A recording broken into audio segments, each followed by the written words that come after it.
Le deuxième volet de la trilogie des Ardennes prend place ce mercredi avec la Flèche Wallonne. Traditionnelle course de côte avec son arrivée au sommet du terrible mur de Huy. Mais pour couper la ligne, il faudra parcourir 133 km et avaler 2173 mètres de dénivelé positif. Une édition corsée par les organisateurs qui ajoutent la côte de Chérave au programme et une ascension supplémentaire du mur de Huy qui sera donc escaladé 3 fois. Ce diabolique mur de Huy sera donc une nouvelle fois le théâtre d'une arrivée explosive.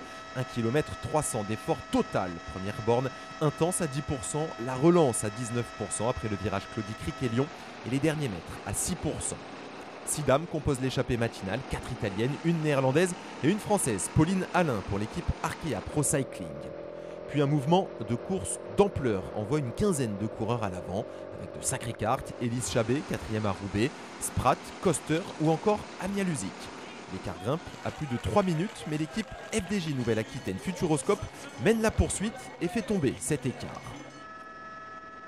Petit souci mécanique pour Ashley Moolman-Pasio à 22 km 600 du but. Notez qu'elle a été dépannée par la reine des lieux, Anna van der Breggen, qui a remporté les 7 dernières éditions et qui a pris sa retraite et laisse donc son trône vacant.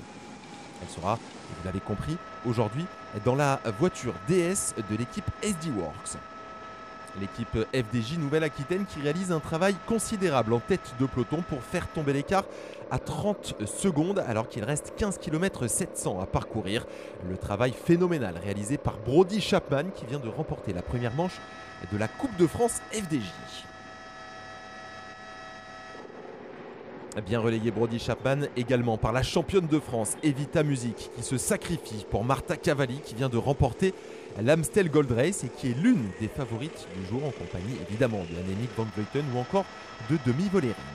La côte de Chérave, 1 km 500 à 7,6% et regroupement en tête de course sous l'impulsion de celle qui vient de remporter Paris-Roubaix et qui sera évidemment une carte à suivre aujourd'hui, Elisa Longo Borghini. Regroupement avec toutes les favorites qui composent donc un groupe à l'avant d'une quinzaine de coureurs. Moment choisi par Ashley Moolman-Pasio au cœur de cette côte de Chérave pour durcir la course. Annemiek van Vleuten a compris que c'était un mouvement de course très dangereux et réagit immédiatement pour rentrer sur la Sud-Africaine. On bascule au sommet de cette côte de Chérave et dans l'amorce du mur de Huy, eh bien, elles sont une petite dizaine à ouvrir la route.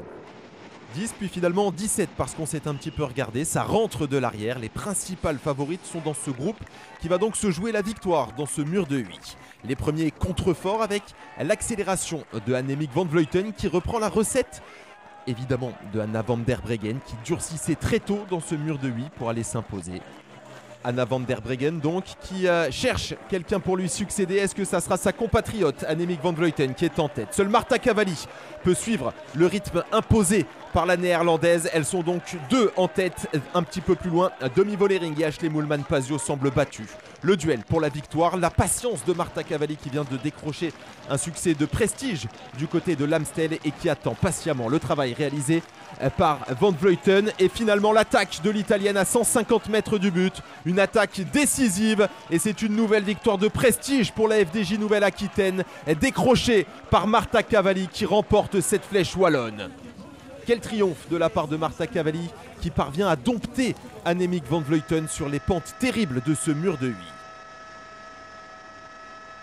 Et le doublé donc Amstel Flèche pour Marta Cavalli qui réalise une des classiques ardennaises de très haute volée. Elle devance donc Annemiek van Vleuten. Les accessites pour la SD Works qui aura travaillé aujourd'hui également avec Demi Vollering 3e et Ashley Moolman-Pasio qui prend elle la 4e place. On dispute la 9e épreuve du World Tour féminin et domination italienne avec cette 6e victoire pour les Transalpines. La suite et la fin de ces classiques ardennaises avec Liège-Bastogne-Liège qui se disputera ce dimanche. Ça sera évidemment à suivre et à retrouver sur GCN.